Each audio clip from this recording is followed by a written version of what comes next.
to Ewnet Podcast episode 3.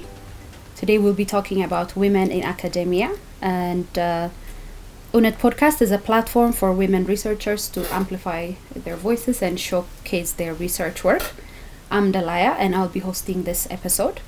Today we have with us Dr. Ferret Sentayo, who is the Interim Vice Executive Dean for Research and Engagement at the College of Social Sciences, Arts and Humanities in Addis Ababa University. Dr. Ferret will be sharing with us her research journey, including the RVI Ewnet commissioned research on women in academia. Welcome, Dr. Ferret. Thank you very much. First, I want to ask you, what does your title mean?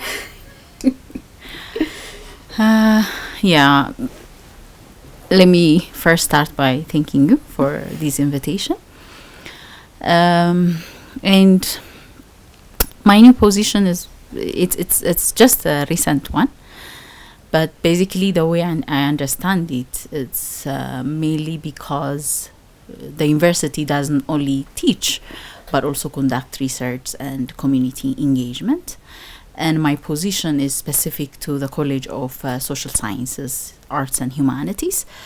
And in that college, I'm supposed to oversee and coordinate as well as support research as well as community engagement works that we engage in as a college. And basically these are things that are done by the departments and the centers, generally the units within the College of Social Sciences, Arts and Humanities. So that's basically my role, and still new to the position, so I can't say really much about. That's really good, and congratulations. We're very happy to see women, moving forward and advancing their career in research and universities. So before we go into the research work that you have done, why don't you share with us who Ferret is, her research journey, what made you come to research, and the whole process of where you are today.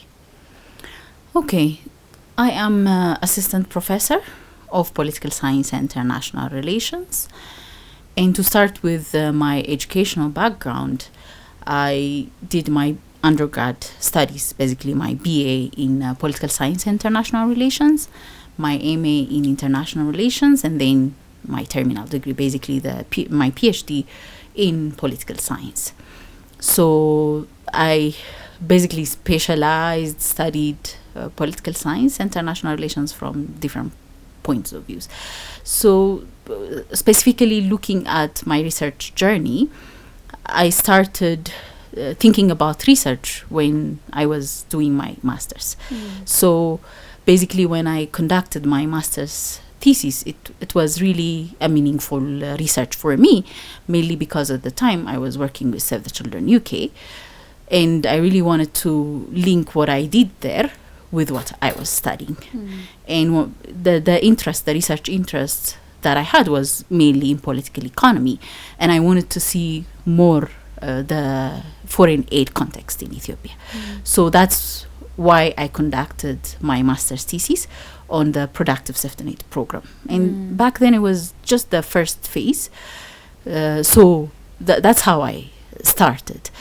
And it was such an interesting journey for me because I did it very much seriously, at least comparing my own research with other students. So it was such an interesting journey for me. And I had the opportunity to look at how people actually live on the grassroots, because mainly my background is Addis Ababa. I was born and raised here. That's the opportunity that I had, particularly about regarding knowing more about Ethiopia, knowing more about different institutions, the bilaterals, the government institutions, local government. So it was such an interesting journey for me, and that's how it started, and later on grew with other research experiences that I gathered, particularly after joining the university. And for me, that's also why I joined the university. Honestly speaking, I didn't really join the university to become to teach initially. It was more the research that inspired me more. Of course, later on, I developed a passion to teach, to interact with young people. But initially it was more the research that attracted me to the university, because I had a limited information, but that limited information that I had was, it's not only teaching that you do in university, in the academia, but you also do research. And that's what I also continue to do. And in addition to research, I also facilitate various trainings. Yeah, so I have very deep experience, rich experience in research, but I'm also a teacher, as I was saying earlier, advising students, supervising their research, master's, BA, PhD research, as well as working with various organizations, as facilitating trainings, conducting consulting works, and other research activities. Yeah. No, that's really great. So, as you know, one of the objectives of Ewnet is to understand and, of course, to support with knowledge about the experiences of women researchers, both in academia and policy. That's one of the key reasons why Rift Valley Institute, in collaboration with Ewnet, commissioned the research on women in academia, specifically looking at Addis Ababa University. So why don't you tell us why you are interested to do this research, and of course why you think such research is important, and with that also why don't you tell us about the research design in general? Okay, let me start from why I decided to conduct this research and why I was really interested to be part of this research when I heard about the activity itself. I didn't mention my research areas earlier. So one of the research areas, my own research areas, is gender relations, studying gender relations at different levels.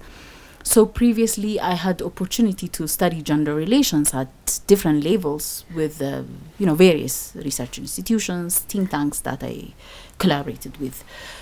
So, for example, I had the chance to study the gender relations at the very local level when I was involved in one of the participatory research with the Forum for Social Studies.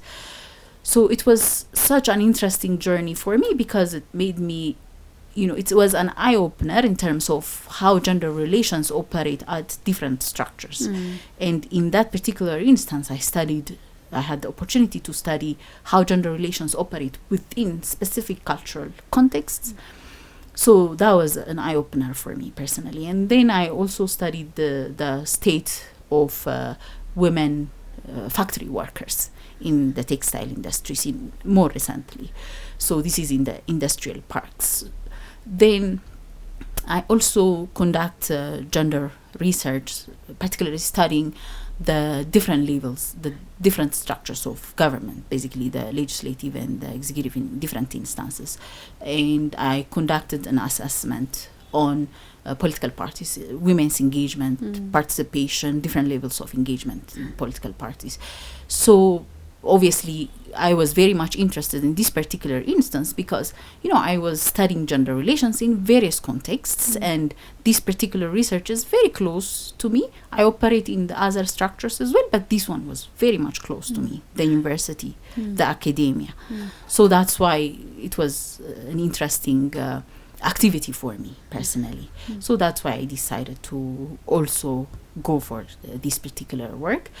And when we go to the design was mainly a qualitative research, because one of the things that, looking at the terms of references and in terms of discussing what's important, was the experience of these women, the women in the academia, how they operate and so on. So to document that, it was mainly a qualitative research, which was based on in-depth types of interviews that I was conducting with I conducted in-depth interviews with 8 women, and in terms of to stratify, to document experiences at different levels, what we decided to do was basically look into the experiences, the stories from more or less junior colleagues, those who have just joined the universities, had less experience in terms of conducting research, but who didn't really complete in those instances their PhDs yet. So then that was one category, and then another category of more senior researchers, who had better experience in leading research, in being part of research groups. So basically in this sense, it was mainly based on these experiences. Then it was, in terms of analysis, it was the analysis was more of deductive, because this is commissioned, as you said, and the objective was obviously clear from the outset. So the analysis was also driven by the teams that were also structured in the objective. So it's more of a deductive, but there were some inductive hints that were not really thought of at the beginning, but later on emerged. So it was basically in this manner that we designed it. And the justification behind it, I also appreciated the initiative, because as Ewnet, your interventions should obviously be based on knowledge of the challenge on the ground, the situation on the ground.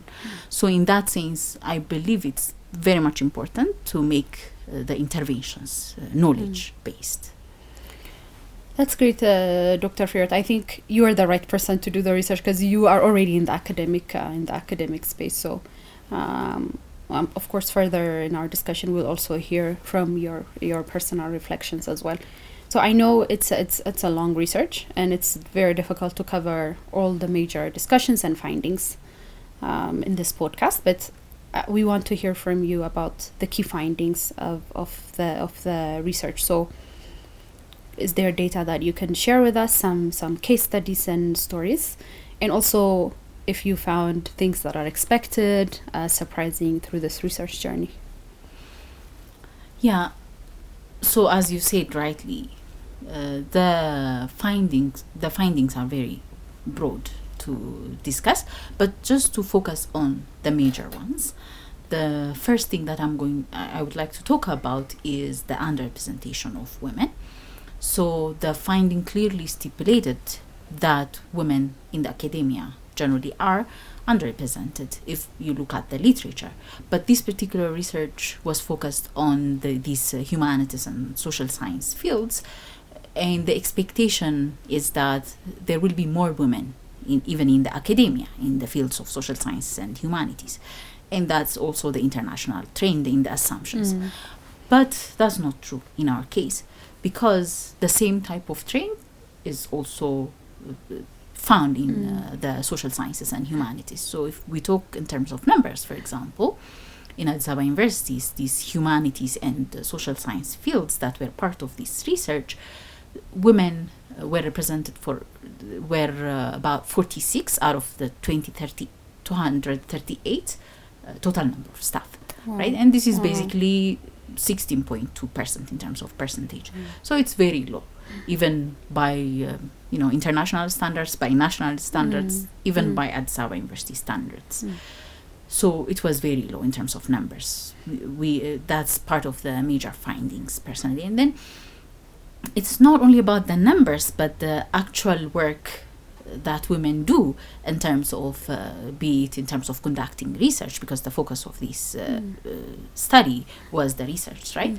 So in terms of research, they didn't really have a great track record, particularly serving as principal investigators, for example, leading research, even engaging in research. They didn't really have a great track record.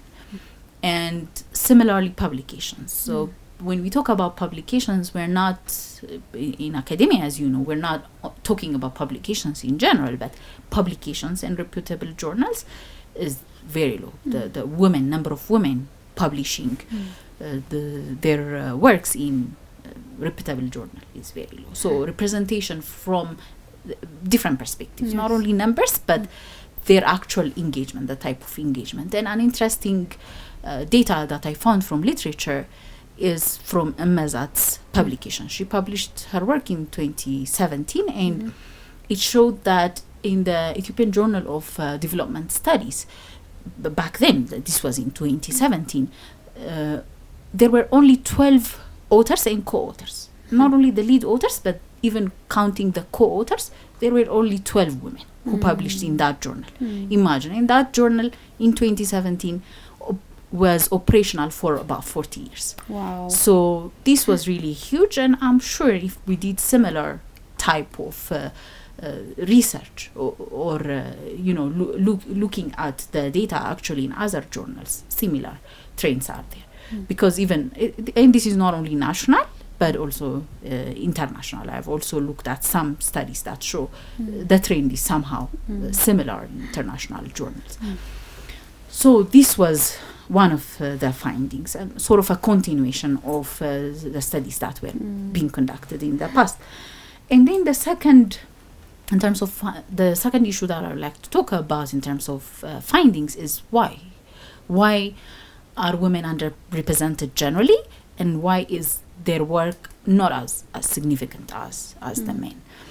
And the major causes that transpired from this particular work were lack of, for example, mentors while joining the university, while becoming researchers, and then lack of networks. The networks that operated in the university and beyond were not really accessible, were not really understood by the female researchers that I interviewed. And then we also looked at some gender stereotypes that were there in the structure itself, and also in the community that they were studying, that they were operating, that they were living, right?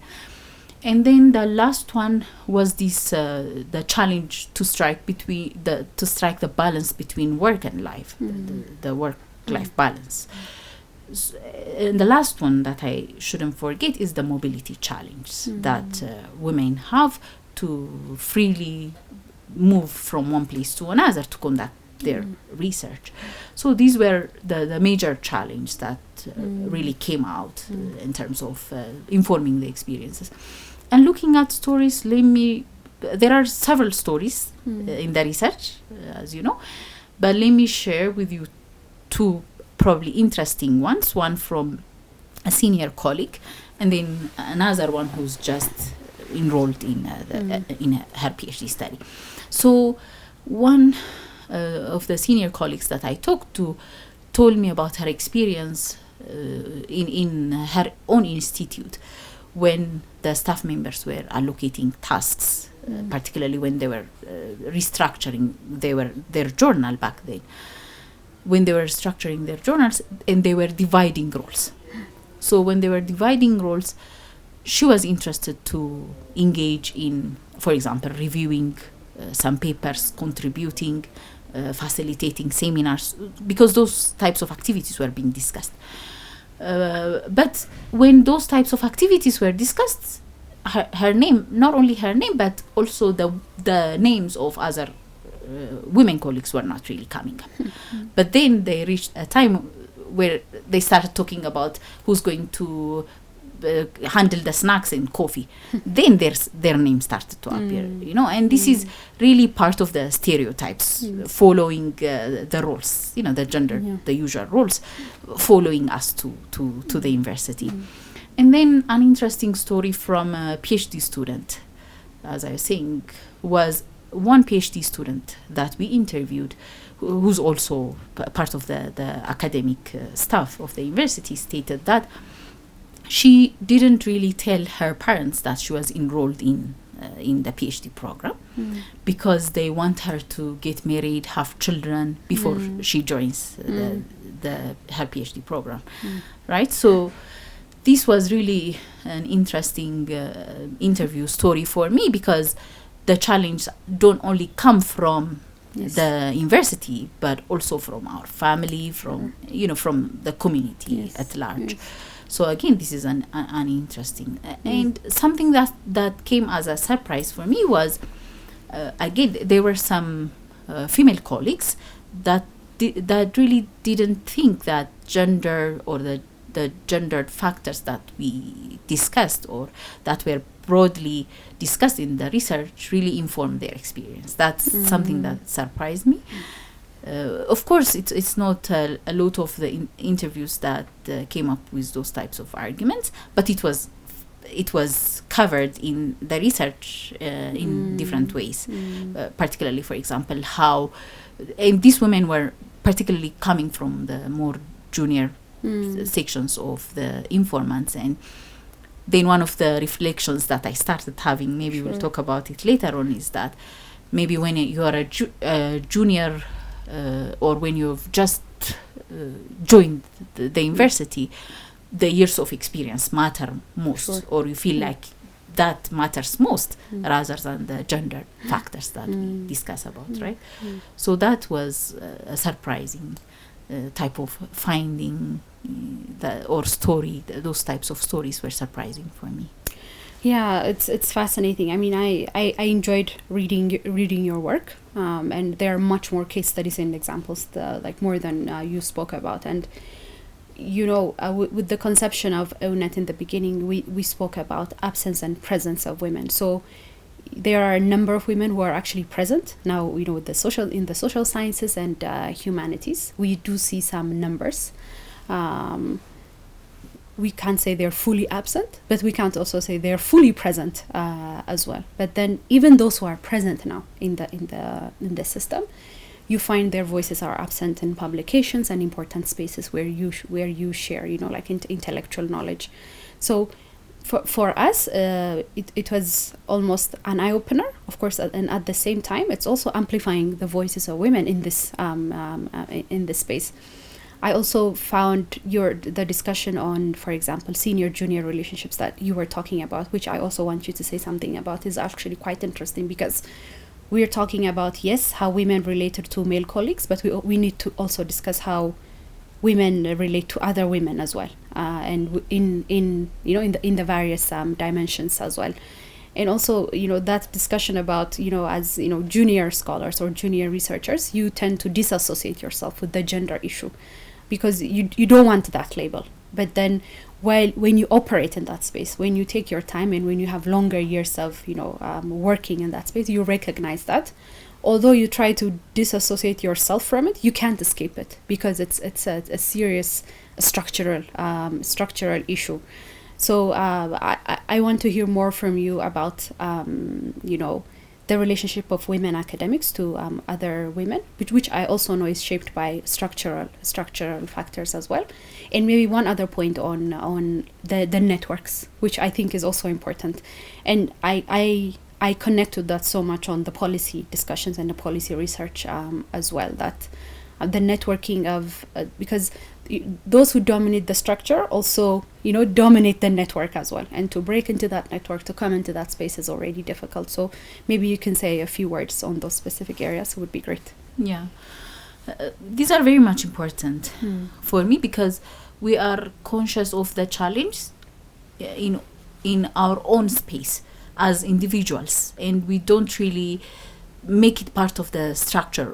Personally, for me, I didn't really understand the challenge that I had relating with the structure. And when it comes to mentorship, when you think about mentorship, when you have the opportunity to interact with other women, right? But those women are not really available in the first place, and those ones that are available are already really busy. And they're not only busy because of the work they have at the university as teachers and researchers, but they are busy because they are overburdened by their household responsibilities, right? So you don't even have the chance of meeting on the corridors, having coffee with those female colleagues, right? And, for people like me, for example, I'm the only female staff in the department, right? So you don't really get that opportunity of having female colleagues mentoring you in any way, or telling you about the type of challenge that you would face in the university, right? So you tend to operate within that very narrow space that right? You're bounded by, for example, for me, by the department. Only the experiences in my department, only things that I do in my department. So that type of challenge is something that other women also talk about. And the networks are very much important, because you do research based on the type of networks that you have. It doesn't only work for the men, but it also works for women, right? So personally, I was fortunate to have some networks, but again, those were really limited for me, and also for the women that I talked to. And it was really interesting that even the senior ones that I talked to, when I talk about senior, it's of course the years of experiences, and also in terms of those who are working in the administration, who are really interacting with many people in the university. Even for them, they don't even understand the network itself, right? It's even difficult to define it, let alone join it, you know. So that has been very much interesting for me. And these networks are really, they are not really spaces that are in a way discovered by women. Of course, some women can be in those networks in one way or another, but they're not widely accessed. That's at least what the findings show me, and to a certain extent also in part of my experience. We've discussed so much about the research and your conversation with other women, but I want to bring back the discussion back to you. How was the research process for you? How do you find yourself? How do you connect with the key findings of the research, and generally your personal reflection? Because I want to pull out your voice as well in this research. Yeah, thank you. So for me, it was such an interesting journey, particularly when I was conducting this research. I was not only talking about the challenge, the experiences of other women, but also the challenge and the experiences that I have passed through. And there was a lot of reflection from my own side, from my own experience, from my own exposure. There were certain points of convergence with some of the experiences, and of course some points of divergence.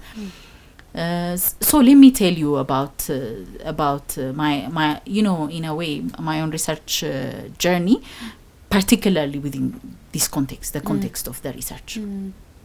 In a way, I would say I was one of the fortunate ones, because I was listening to the stories of those who were really challenged in terms of the networks, who had zero networks, and then who had better networks, who had better opportunity in terms of getting mentors and so on, who are not necessarily male colleagues, but who had mentors in one way or another. And for me, while joining my department, I was fortunate in a way because I had mentors, but not necessarily women mentors.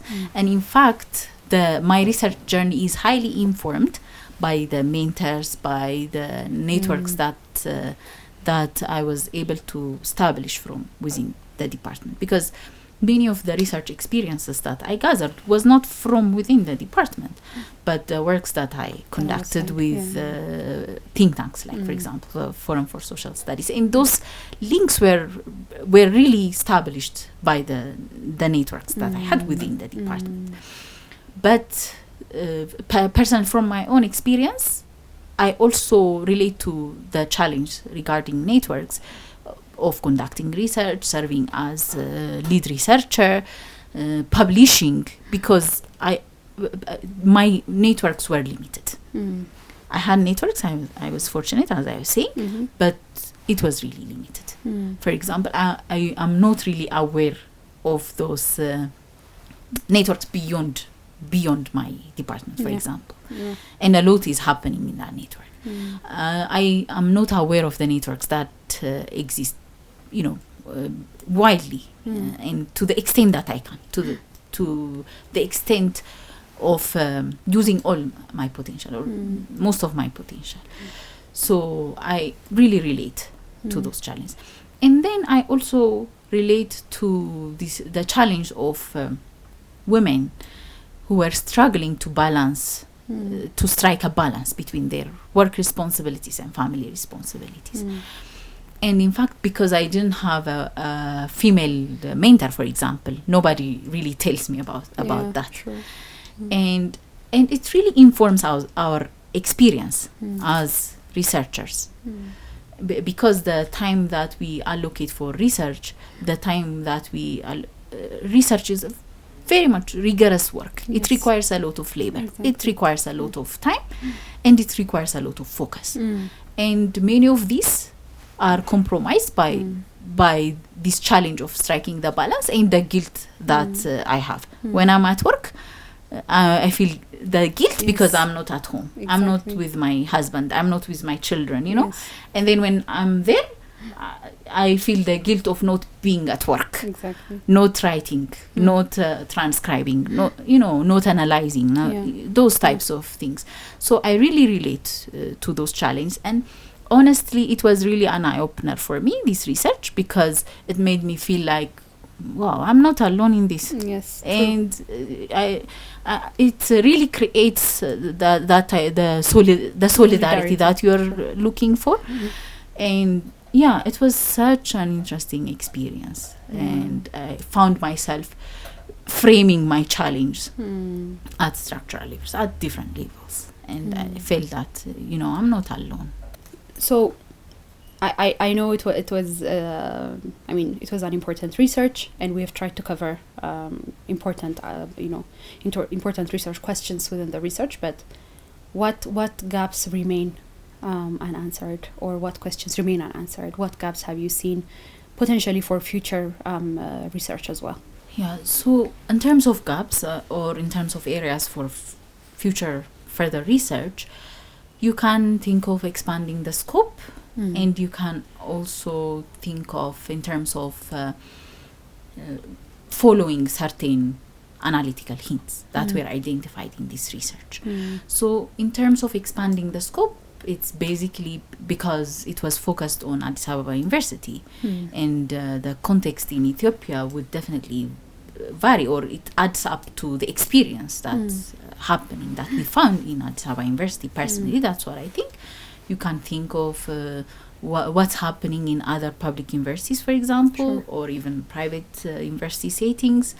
And there are also female researchers that are not within the university, right? So working in research institutions, for think tanks, independently even. So is the experience in any way different for them? So that can be included. And then you can also contrast it with what's happening at Addis Ababa University, sort of a comparison, the similarities, the differences, and so on. And then in terms of following the analytical hints, and something that was really interesting for me in this particular research as well is, for example, the intersectionality. I feel like the intersectionality aspect has not been covered as much because, as you know, not all women experience the challenge in similar ways, right? So different identities, different experiences, different types of women living with different types of realities face the challenge in different ways. So at least in this particular research, the two types of intersectionality experiences that were found were, one, the junior senior years of experience within conducting research, teaching, existing in the academia in general, right? And the other one is probably the marital, those women that were married against those who are not married. And not only that, the women that had supportive husbands or life partners in general, vis-a-vis that don't, right? So those were types of the intersectionalities that were identified, but I feel like there are other aspects of for example, disability is an important point of intersection, because women with disability would definitely have a different type of experience, their own way of facing the challenge, addressing the challenge as well. Maybe other identities like socioeconomic groups, different socioeconomic group. A woman that's coming from a rural area, for example, would she have similar experiences as a woman coming from an urban area, an urban setting, right? So those types of intersectionalities can be further investigated in my personal point of view. And then the structural realities as well. This was more focusing on the experiences of the women, but the structure should be as much studied. The structure, not only the university structure, but also the national structure that we are operating in, and also the international structure that we are operating in. For example, the funding environment that we are operating in, because the funding is a major aspect of research, right? So, what type of context are we dealing with?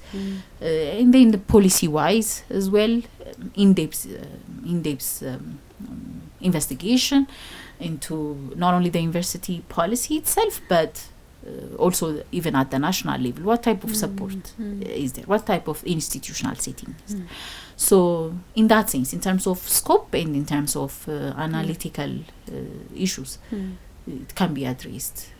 That's where the research gaps are, I would say, or further research can happen. I think you've raised very important points of further discussion, and I think one thing we also want to do at Ewnet is, just like we have attempted to map the experiences of women academics in universities, we also want to do the same for women in policy, for example. Because as you know, Ewnet is not only a network of academics, but also women doing research in general, even outside academics. So that's one of the important areas that we also plan to engage in. But I also think the intersectionalities that you've mentioned are quite important, because all women are not the same. I think we need to we need to highlight that as well. Like you said, women in different spaces, structures, as well as disabilities. I think it's very important to also amplify those voices again, and also to recognize that there is a difference even among women researchers, and how they experience opportunities, challenges, or even structural oppression.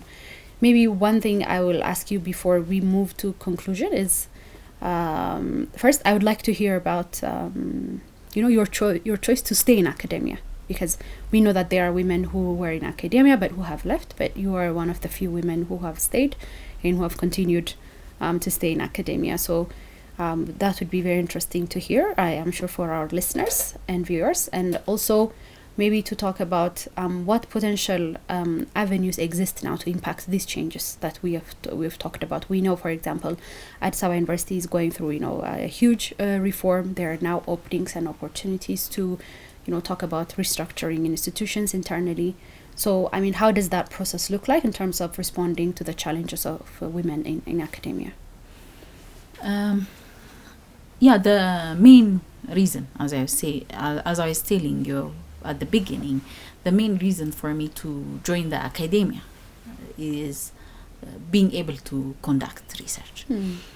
So, and I obviously want to stay in the academia, and the thing that will make me stay is as far as I continue to conduct my research and then diversify my experiences, continue to meet new people, work with new organizations, right? And that's the dynamism that I really like about the environment, the academic environment. And that's how I managed to stay, and that's how I want to keep it going, to make sure that I stay, right? So it's to a certain extent up to the structure, but it's also my own personal effort and experience to try to stay, in terms of getting more opportunities, using those opportunities, and really delivering in those types of opportunities. So for me, I will stay as far as I keep on doing this. I keep on diversifying my connections, I keep on diversifying my engagement, and I keep on doing different things, because that's what I really like from being in the academia. It doesn't really give you a structure in which you have to operate in, and that's the at least the freedom that I like, and that's how I have stayed in the academia personally. In terms of the reform, honestly, it's something that we are still discovering in so many different ways, and in some aspects there might be positive things in the reform in terms of motivating us, in terms of availing resources and so on, but there will definitely also be challenges in my own personal perspective. And we are still engaging with the type of guidelines and the legislations that are coming up, as individual members of the university, but also in our own different structures at departmental level, at the college level. So it's still in the making, and the extent to which it's going to benefit or disadvantage women in the academia is going to really depend on the final outcome, and whether there are going to be any flexibilities in terms of incorporating the changes that we are suggesting, not only as generally people, staff working for the university, but specifically focusing on the challenge of women researchers that we're talking about, because the challenge, the context of women in generally, be it in as policymakers, be it as in any type of sector, is going to be different from men.